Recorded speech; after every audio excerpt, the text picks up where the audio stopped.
मित्रांनो, स्वागत आहे तुमचं आपलं चॅनल ए क्लास एज्युकेशन वरती। मित्रांनो, आजच्या व्हिडिओमध्ये आपण अंगणवाडी पर्यवेक्षिका जी पद आहे मित्रांनो, त्या पदाविषयी नक्की काय अभ्यासक्रम आहे आणि पात्रता काय असणार आहे, सोबत विषय कोणकोणते आहेत, किती गुणांसाठी परीक्षा होते, सगळ्या गोष्टी आपण बघणार आहोत। पण त्यापूर्वी मित्रांनो, जर तुम्ही हा व्हिडिओ फर्स्ट टाइम आपल्या चॅनलवरती बघत असाल तर आपलं चॅनल सबस्क्राइब करून बेल आयकॉनवर देखील प्रेस करायला विसरू नका, जेणेकरून अशी स्पर्धा परीक्षेविषयीची महत्त्वपूर्ण माहिती आणि सोबतच नवीन नवीन अपडेट तुमच्यापर्यंत लवकरात लवकर पोहोचतील। आणि मित्रांनो, त्यासोबत तुम्हाला कोणत्याही प्रकारचा डाऊट असेल तर आपल्या चॅनलच्या अबाउट सेक्शन मध्ये आपल्या टेलिग्राम ग्रुपची लिंक आहे, तो ग्रुप तुम्हाला जॉईन करायचा आहे। त्या ठिकाणी तुम्ही आम्हाला पर्सनली मेसेज करून सगळे डाऊट्स तुमचे विचारू शकता। त्या ठिकाणी तुम्हाला प्रत्येकाला पर्सनली रिप्लाय करून तुमचे डाऊट जे आहेत ते क्लिअर केले जातील। मित्रांनो, व्हिडिओ सुरू करण्यापूर्वी जर तुम्ही अंगणवाडी पर्यवेक्षिका म्हणजे सुपरवायझर देखील आपण म्हणतो, त्या पदाकरिता जर तुम्हाला तयारी करायची असेल तर आपण नवीन बॅच जी आहे ती स्टार्ट केलेली आहे। त्या बॅचेसमध्ये मित्रांनो तुम्हाला संपूर्ण live plus recorded lecture available आहेत। सोबतच तुमची जी आहे बेसिक पासून अगदी बेसिक पासून तयारी करून घेतली जाणार आहे। ओके, बॅच नंबर 14 आपली पर्यवेक्षक अंगणवाडी पर्यवेक्षिका जे आहे पद त्याकरिता आपली बॅच स्टार्ट झालेली आहे। त्यामध्ये मित्रांनो तुम्हाला लाईव्ह सर्व बॅच जे आहे त्यामध्ये लाईव्ह प्लस रेकॉर्डेड लेक्चर मिळणार आहेत। सोबत 3 महिने 6 महिने किंवा 12 महिन्याचा कालावधी जी बॅच तुम्ही घेऊ इच्छिता तुम्ही घेऊ शकता। सोबत मित्रांनो, प्रत्येक व्हिडिओ हा तुम्हाला अनलिमिटेड वेळेला बघता येणार आहे। जर एकदा बघितला समजला नाही तर तुम्ही अनलिमिटेड वेळेला आपला व्हिडिओ जो आहे तो बघू शकता, कोणत्याही प्रकारची लिमिट त्या ठिकाणी नाही। आता तुम्हाला जर बॅच विषयी एकदम डिटेल इन्फॉर्मेशन घ्यायची असेल तर हा स्क्रीनवरती जो नंबर दिसतोय त्या नंबरवरती तुम्ही कॉन्टॅक्ट करून त्या ठिकाणी बॅचची संपूर्ण डिटेल इन्फॉर्मेशन घेऊ शकता। आणि मित्रांनो, बॅच कुठे मिळेल तर प्ले स्टोर वरती ए क्लास एज्युकेशन सर्च केल्यानंतर स्क्रीनवरती जो लोगो दिसतोय तशा पद्धतीने आपला ऍपचा लोगो आहे। प्ले स्टोर वरती गेल्यानंतर तुम्हाला ए क्लास एज्युकेशन सर्च करायचं आहे आणि सर्च केल्यानंतर तुम्हाला त्या ठिकाणी ए क्लास एज्युकेशन ऍप डाउनलोड केल्यानंतर या ठिकाणी सगळी बॅच जी आहे ती अंगणवाडी पर्यवेक्षिकेची ओपन होईल। तुम्ही बॅच घेऊ शकता आणि डिटेल इन्फो हवी असेल तर तुम्ही कॉन्टॅक्ट सुद्धा करू शकता। चला तर मित्रांनो, आपण आजच्या व्हिडिओला सुरुवात करूया। तर मित्रांनो, अंगणवाडी पर्यवेक्षिकाकरिता तुम्हाला बघा, आता ज्या महिला उमेदवार आहेत, आता तुम्ही जर जेंट्स असाल व्हिडिओ बघणारे तर तुम्ही तुमच्या सिस्टरपर्यंत तुमच्या आईपर्यंत कुणापर्यंत हा व्हिडिओ पोहोचवू शकता, जेणेकरून त्या ज्या आहेत प्रिपरेशन करू शकतात। बघा मित्रांनो, ज्या महिला उमेदवारांनी एखाद्या विद्यापीठाची खास करून समाजशास्त्र, गृहविज्ञान, शिक्षण, बालविकास किंवा पोषण यातून पदवी घेतलेली असेल त्या या ठिकाणी पात्र असणार आहे। म्हणजे तुमचं ग्रॅज्युएशन कंप्लीट असणं गरजेचं आहे। मग आता अंगणवाडी पर्यवेक्षिका होण्याकरिता जर आपण विषय बघितले तर बघा, मराठी, इंग्रजी, सामान्य ज्ञान आणि बौद्धिक चाचणी हे तुम्हाला 4 विषय आहेत।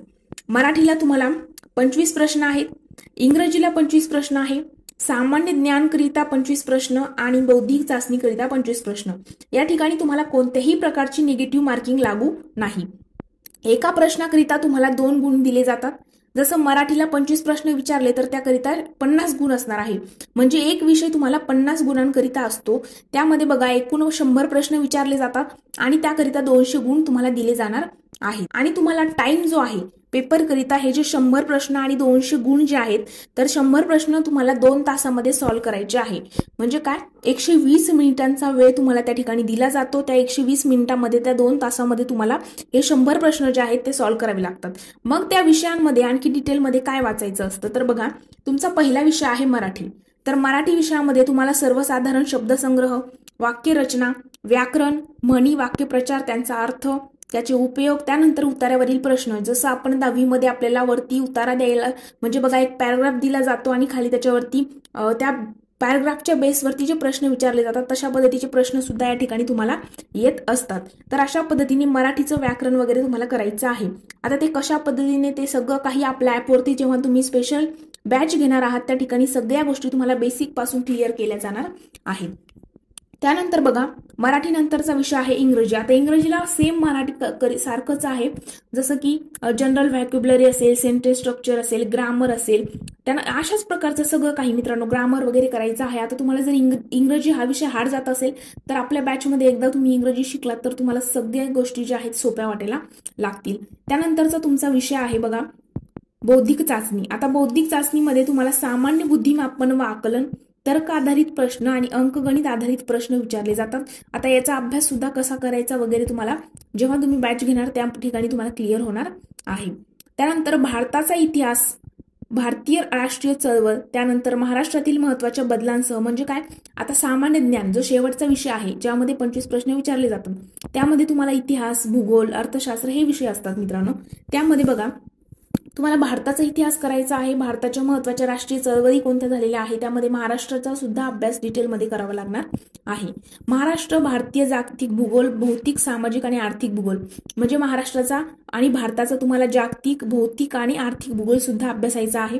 भारत आणि महाराष्ट्र राज्य आणि शासन, त्यानंतर राज्यघटना, राजकीय व्यवस्था कशी आहे, पंचायत राज, त्यानंतर सार्वजनिक धोरण, हक्कांचे मुद्दे वगैरे या सगळ्या गोष्टी तुम्हाला पॉलिटीमध्ये सुद्धा अभ्यासायच्या आहे. बघा इतिहास झाला. सामान्य ज्ञानमध्ये तुम्हाला त्या 25 प्रश्न जे आहे त्या 25 प्रश्न कशाच्या बेसवर विचारले जातात तर इतिहास आहे, भूगोल आहे, त्यानंतर पॉलिटी आहे म्हणजेच राज्यशास्त्र, त्यानंतर इकॉनॉमिक्समध्ये म्हणजे अर्थशास्त्रामध्ये आर्थिक आणि सामाजिक विकास, त्यानंतर शाश्वत विकास असेल, गरिबी समावेशन आहे, लोकसंख्याशास्त्र आहे, सामाजिक क्षेत्रातील उपक्रम असतील, या गोष्टी तुम्हाला कशात अभ्यासायच्या आहे तर इकॉनॉमिक्समध्ये अभ्यासायच्या आहे. आणि सामान्य विज्ञान व तंत्रज्ञान त्यामध्ये पर्यावरणीय परिस्थितीतील जैवविविधता आणि हवामान बदल वगैरे अभ्यासायचं आहे. बघा मराठी विषय 25 प्रश्नांचा, त्यामध्ये तुम्हाला सगळं मराठी व्याकरण वगैरे शब्दसंग्रह करायचा आहे. इंग्रजीमध्ये तुम्हाला 25 प्रश्न असतील, त्यासाठी तुम्हाला व्याकरण वगैरे करावं लागणार आहे इंग्लिशचं. त्यानंतरचा विषय तुमचा असणार आहे बुद्धिमापन चाचणी, त्यामध्ये अंकगणित आणि बुद्धिमत्ताचे प्रश्न येतील. आणि सामान्य ज्ञानमध्ये तुम्हाला इतिहास, भूगोल, राज्यशास्त्र, अर्थशास्त्र, सामान्य विज्ञान आणि तंत्रज्ञान या विषयावरती प्रश्न जे आहेत ते विचारले जाणार आहेत. तर अशा पद्धतीने तुम्हाला पर्यवेक्षिका या पदाचा अभ्यास जो आहे तो करायचा आहे. आता जाहिरात कधी येणार काय या सगळ्या गोष्टी ज्या आहेत तुम्ही जाहिरात कधी येणार यावरती लक्ष देऊन बघा. काहींचं काय असतं की जाहिरात जेव्हा येईल, जेव्हा अपडेट येईल की आता ह्या मंथमध्ये एक्झाम होणार आहे, त्या ऐन वेळेवर तुम्हाला सगळ्या नोट्स वगैरे मार्केटमधून आणून मग तयारीला लागायचं नाही. तर कॉम्पिटिशन खूप आहे. तुम्हाला जे आहे बघा जाहिरात कधी येणार हा विचार करत बसायचा नाही. आत्ता जर तुम्ही हा व्हिडिओ बघत असाल तर लगेच नेक्स्ट तुमची मुवमेंट असायला पाहिजे की लगेच एक प्रॉपर नोटबुक वगैरे त्यानंतर बॅच घेऊन लगेच सुरुवात करणं तुम्हाला गरजेचं आहे. बघा कॉम्पिटिशन खूप आहे. कुठेतरी आपल्याला 130 प्लस 140 प्लस 150 प्लस मार्क्स कसे येतील आणि कशा पद्धतीने त्या ठिकाणी पोस्ट जी आहे ती मिळवू शकेल आपण, हाच विचार तुमच्या डोक्यात असायला हवा. बाकी एक्झाम कधी असणार, काय असणार, जाहिरात कधी येईल, अपडेट वगैरे सगळ्या गोष्टींकडे लक्ष देत बसू नका. एक वेळेला ऐन वेळेवर जाहिरात आल्यानंतर अभ्यास करण्याचा काहीच अर्थ नाही. ऑलरेडी नियोजन तुमचं असणं गरजेचं आहे. तर मित्रांनो आजचा व्हिडिओ आपण इथेच थांबूया. जर तुम्हाला हा व्हिडिओ आवडला असेल तर व्हिडिओला लाईक, कमेंट आणि तुमच्या मित्रांसोबत देखील शेअर करायला विसरू नका.